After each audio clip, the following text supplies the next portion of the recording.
Qu'est-ce qu'un Capricorne qui aime ? Un Capricorne qui aime, c'est déjà un Capricorne qui s'engage. C'est déjà un Capricorne qui est très embêté d'aimer, puisqu'il se dit que se livrer est un gros problème. Donc un Capricorne qui aime est un Capricorne qui commence par cacher son jeu, qui commence par essayer de se mettre un petit peu en retrait, de ne pas trop savoir se montrer, qui va essayer d'une certaine manière de continuer de contrôler, c'est un mot important du Capricorne, de contrôler quoi ? Le fait de montrer ses sentiments. Pourquoi ? Parce que le Capricorne, en bon signe de terre, est un signe qui se dit qu'il n'y a pas de retour arrière au fait d'aimer. C'est un signe qui se dit que l'engagement dans le fait d'aimer est absolu, et total, et complet. Et en même temps, le Capricorne est très en lutte par rapport à lui-même, puisqu'il se dit également que s'il aime, il se met en danger, il se met en fragilité, en vulnérabilité. Pourquoi ? Puisqu'il n'est plus seul maître à bord, donc seul, on entend avec ce mot de Capricorne qu'il faut absolument être complètement centré. Or, le Capricorne qui aime est un Capricorne qui va dépendre de quelqu'un d'autre, peut-être pour sa construction familiale, peut-être tout simplement pour son équilibre sentimental, et c'est un gros problème pour ce Capricorne. Donc le Capricorne qui aime est un Capricorne qui potentiellement est en lutte contre le fait d'aimer, bon, d'accord, puis, et c'est aussi, quelqu'un qui, de toute façon, est brûlant, était extrêmement passionné, dans la mesure où il veut toujours être exceptionnel. Donc s'il aime quelqu'un, il faut forcément que cette personne soit exceptionnelle, que la relation soit exceptionnelle, que l'amour soit exceptionnel, donc en fait, il va surenchérir également. Donc c'est pas évident, comme vous l'avez compris, de surenchérir tout en se mettant en retrait, puisque les deux sont légèrement contradictoires. C'est pas quelque chose qui gêne en général un Capricorne qui se met en retrait tout en s'engageant passionnément et en essayant aussi de sauver l'autre. Pourquoi il essaye de sauver l'autre ? Parce que d'abord, peut-être que l'autre n'a aucun besoin d'être sauvé, mais il essaye de sauver l'autre pour se donner en fait une position de surplomb dans sa manière d'aimer. C'est tout à fait logique puisque le Capricorne veut rester et demeurer le maître, quoi qu'il arrive, de la situation, de la relation. En fait, tout l'enjeu pour le Capricorne va être de retourner cette vulnérabilité en supériorité d'une façon ou d'une autre. Donc, la première chose que fait un Capricorne qui aime, c'est qu'il est à la recherche, à l'affût de toutes vos faiblesses. Voilà, il se dit, il est faible, par exemple, psychologiquement, ou il est faible matériellement, ou il est faible, mentalement, donc où il est faible parce qu'il désire quelque chose que je vais pouvoir lui donner, ou il est faible parce qu'il est malade, ou il est faible parce qu'il a mal à l'orteil, ainsi de suite. En tout cas, le Capricorne va essayer de trouver en quoi vous avez une faiblesse, et donc pouvoir vous sauver de cette faiblesse pour se rendre indispensable. Parce que, en fait, le Capricorne est profondément ambivalent dans le fait qu'il est terriblement, d'une certaine manière, en fragilité sur le fait qu'il a une valeur et est digne d'être aimé. Puisqu'il est tout seul dans son monde, parfaitement fermé, autarcique, etc., en fait, ça l'aide pas beaucoup à avoir une reconnaissance mutuelle, ça l'aide pas beaucoup à comprendre, on va dire, comment fonctionne le rapport à l'autre. Donc en fait, quand il aime quelqu'un, il est extrêmement démuni, puisque tout à coup, il se dit, mince, mais un autre dans ma vie, qu'est-ce que c'est bizarre, ça ? Et qu'est-ce que je vais en faire, surtout ? Puisque mon jugement sur moi-même me suffit, puisque mon autonomie sur moi-même est le but, puisque tout est le but à partir de moi-même et de moi seul, qu'est-ce qu'il va faire ? À quoi va servir l'autre ? Et pourtant, effectivement, il y a cette faille, il y a cet amour, il y a cette tendresse, il y a ce besoin d'exprimer de passion, qui est là et qui doit s'exprimer. Donc le Capricorne est bien embêté. Donc au début, effectivement, vous comprenez, on plante le décor, c'est un décor un petit peu, passionné et contradictoire. Alors, le Capricorne, pour répondre en général à cette contradiction interne, en fait, se jette en avant, il court comme un cheval au galop et se dit qu'il faut qu'il s'engage. L'autre a peut-être pas du tout compris, en fait, quel était le film et quel problème, mais le Capricorne s'engage, il prend des décisions, il décide d'acheter une maison, il décide de changer de métier, il décide de s'engager absolument, et en fait, l'autre n'est pas forcément totalement, on va dire, au courant que c'est tellement, nécessaire ou légitime, etc. Donc en fait, le Capricorne s'engage en général sans tenir compte d'une certaine manière de la faisabilité de la relation. Et c'est un petit peu embêtant, puisque en fait le Capricorne, ça renforce son sentiment autarcique. Mais en même temps, voilà, il y a bien des gens qui vont être très très sensibles, on va dire, à cet engagement absolu, à ce cœur absolu qui se donne, à cette envie de protéger, à cette envie de tout donner à l'instant, et donc qui succombe au charme d'une Capricorne ou d'un Capricorne sans trop de difficultés. Alors, qu'est-ce qui peut faire rester un Capricorne ? Beaucoup de choses. Votre fiabilité, votre authenticité, votre sens du travail aussi, votre droiture personnelle, etc. C'est-à-dire que le Capricorne n'aime pas être trahi, le Capricorne est capable, on va dire, d'aller au bout du bout des efforts pour aider quelqu'un, pour le soutenir, pour l'aimer, même jusqu'à la bêtise, il n'y a pas de problème, parce qu'en fait, il est tout seul dans son monde, donc en fait, il fonctionne sans le retour. Donc comme il fonctionne sans le retour de l'autre, il peut avoir énormément de mal, on va dire, à comprendre que les signaux ne sont pas forcément au vert en face. Donc en fait, il s'engage complètement, et donc ce qui peut le faire rester de toute façon, c'est qu'une fois qu'il s'est engagé, c'est de sentir que eh bien, il y a cette droiture, il y a cette, comme je dis, fiabilité, il y a cette volonté d'avancer avec lui, et puis que surtout, à un certain moment, on n'en parle plus, parce que le Capricorne n'aime pas revenir en arrière, donc il n'aime pas qu'on lui explique pourquoi, d'une certaine manière, c'est légitime d'être là, c'est légitime de construire, c'est fait, il n'y a plus besoin d'y revenir. Donc, le Capricorne a vraiment besoin,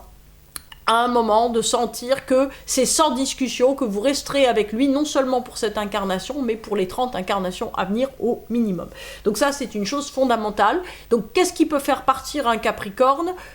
En fait, pas grand-chose, sinon sa propre décision. C'est-à-dire qu'on pourrait se dire que si on trahit un Capricorne, il va, j'allais dire, renoncer, mais le Capricorne, en fait, est extrêmement obstiné, il aime avoir raison. Donc même au sein de votre erreur, le Capricorne peut venir vous sauver envers et contre tout. Donc ça peut être un peu compliqué de s'en débarrasser. Donc ce qui veut dire que la seule chose qu'un Capricorne, qui peut faire vraiment partir un Capricorne d'une relation, c'est qu'il décide que c'en est trop et qu'il veut regagner sa liberté, c'est-à-dire regagner son contrôle sur lui-même ou regagner sa liberté pour quelqu'un d'autre éventuellement. Donc le Capricorne, de toute façon, va être parfaitement autonome dans ses prises de décision. Ce qui est sûr, c'est qu'il y a beaucoup de choses par contre qui peuvent faire partir le Capricorne, c'est-à-dire que si tout à coup il s'ennuie, si tout à coup il a l'impression que la personne qui est à ses côtés n'a pas de valeur ou n'est pas admirable ou ne travaille pas, horreur, à ce moment-là, ou n'est pas assez autonome et est une glu, c'est un vrai problème pour un Capricorne, et bien à ce moment-là, ça peut être très très compliqué. Parce que justement, le Capricorne, en fait, va se dire « oui, je me suis engagé, mais on m'a trompé sur la marchandise ». En fait, le Capricorne est de profonde mauvaise foi, puisque le Capricorne se dit qu'à partir du moment où il décide de partir, c'est qu'il a bien raison de partir.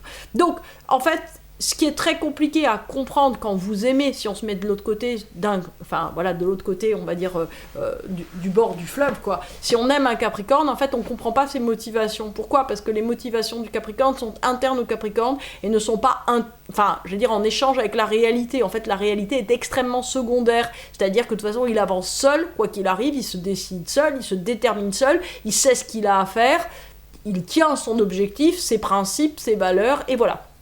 Alors, l'avantage quand même, c'est que les Capricornes, ce ne sont pas des êtres, normalement, ni très volages, ni très changeants, c'est-à-dire que c'est plutôt comme les berniques sur la plage, c'est-à-dire qu'une fois qu'ils sont mis, on va dire, sur le rocher, ils n'en bougent plus. Donc, a priori, si vous avez peur de perdre un Capricorne, il n'y a pas de raison que vous le perdiez, sauf si, effectivement, il y a un tremblement de terre et que le rocher est avalé par une faille de la croûte terrestre.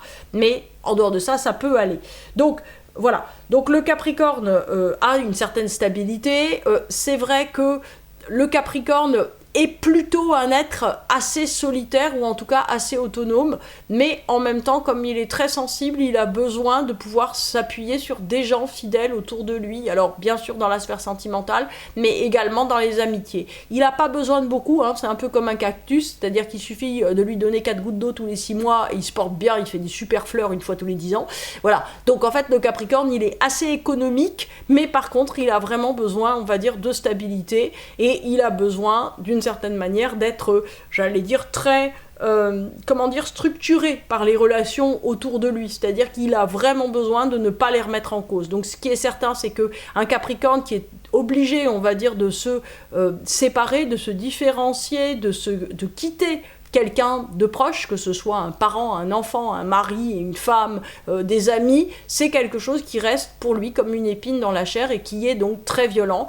puisque en fait il va pas penser à l'autre, en fait il va se remettre en cause en se disant mais comment ça se fait que j'ai pu me foutre dans une merde pareille avec cet être immonde que j'aurais pas dû approcher, et ainsi de suite. C'est-à-dire que d'une certaine manière il va retourner, ou elle va retourner la lumière vers soi pour se demander d'où vient effectivement cette erreur. Alors, les Capricornes sont des parents qui préparent en fait dès la naissance de leur enfant le fait qu'un jour ils partiront de la maison.